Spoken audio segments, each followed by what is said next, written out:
ಒಂದು ಕಮ್ಯುನಿಟಿ, ಒಂದು ತಾಲೂಕು, ಒಂದು ಗ್ರಾಮದ ಹೆಸರು ಹೇಳಿಕೊಂಡು ಅದು ಹೈಲೈಟ್ ಮಾಡೋದು ಇದು ಸರಿಯಲ್ಲ ಅಂತ ಕೂಡ ತಮ್ಮ ಮುಖಾಂತರ ಇಡೀ ಜಿಲ್ಲೆಯ ಜನತೆಗೆ ನಾವು ಕೋರ್ತಾ ಇದ್ದೇವೆ.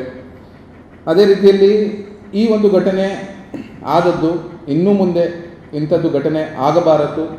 ಆ ನಿಟ್ಟಿನಲ್ಲಿ ಯಾವ ರೀತಿಯ ಸಹಕಾರ ಸಹಯೋಗ ನಮ್ಮಿಂದ ಡಿಪಾರ್ಟ್ಮೆಂಟ್ ಅವರಿಗೆ ಅಥವಾ ಯಾರಿಗೂ ಬೇಕಾದಲ್ಲಿ ನಾವು ಇರ್ತೇವೆ ಮತ್ತು ನಮ್ಮ ಜಿಲ್ಲೆಯನ್ನು ಕಟ್ಟಲಿಕ್ಕೆ ಒಳ್ಳೆಯ ನಾಡು ಮಾಡಲಿಕ್ಕೆ ನಮ್ಮ ಸಹಕಾರ ಯಾವತ್ತಿಗೂ ಇರ್ತೇವೆ ಅಂತ ನಾವು SP ಸಾಹೇಬರಿಗೆ ನೇರವಾಗಿ ಹೇಳಿದ್ದೇವೆ. Thank you.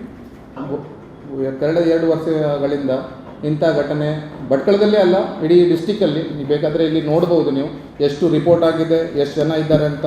ಅಂಥ ಘಟನೆ ನಮ್ಮ ಮುಂದೆ ಬಂದಾಗ ನಾವು ಡಿಪಾರ್ಟ್ಮೆಂಟ್, ನಮ್ಮ ಸರ್ಕಲ್ ಇನ್ಸ್ಪೆಕ್ಟರ್ ಇರಲಿ ಅಥವಾ DYSP ಇರಲಿ, ಅವರ ಸಮಕ್ಷಮ ಮಾತಾಡಿಕೊಂಡು ಇಂಥ ಘಟನೆ ಆಗಬಾರದು, ಇಂಥದ್ದು ಏನೋ ವಿಷಯ ಮುಂದೆ ಬಂದರೆ ತಮ್ಮ ಗಮನಕ್ಕೂ ಕೂಡ ತರಿಸಿ ನಾವು ಕೂಡ ಸಾಮಾಜಿಕ, ನಮ್ಮ ಒಂದು ಸೋಷಿಯಲ್ ಆರ್ಗನೈಸೇಷನ್ ಭಟ್ಕಳ ತಂದಿಮ್ ಅಂದರೆ ಅತಿ ಹಳೆಯ ಆರ್ಗನೈಸೇಷನ್. ಆ ಕಾರಣ ನಾವು ಸಾಮಾಜಿಕ ದೃಷ್ಟಿಯಿಂದ ಅತಿ ಸ್ಟ್ರಾಂಗ್ ಆಗಿ ಏನು ಮಾಡಬೇಕು ಅದನ್ನು ಮಾಡಲಿಕ್ಕೆ ಮುಂದೆ ಬಂದಿದ್ದು.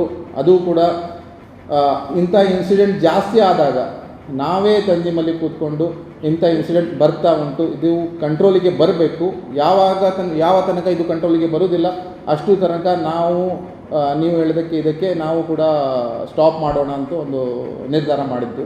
ಅದು 2 ವರ್ಷ ಹಿಂದೆ ಹೆಚ್ಚು ಕಡಿಮೆ. ಯಾವ ಥರ ಅಂತ ಹೇಳಿದರೆ ಇನ್ಸಿಡೆಂಟ್ ಹೆಚ್ಚಾಗ್ತಾ ಇತ್ತು. ಅದಕ್ಕೋಸ್ಕರ ಒಂದು ಹಂತ, ಒಂದು ಟೈಮ್ ಪೀರಿಯಡ್ಗೋಸ್ಕರ ನಾವು ಭಟ್ಕಳದಲ್ಲಿ ಮಾಂಸವನ್ನು ತಿನ್ನಬಾರದು ಅಂತ ಒಂದು ಡೈರೆಕ್ಷನ್ ಕೊಟ್ಟಿದ್ದೆ. ಅದು ಬೇರೆ ಪರ್ಟಿಕ್ಯುಲರ್ ಗೋ ಮಾಂಸವೇ.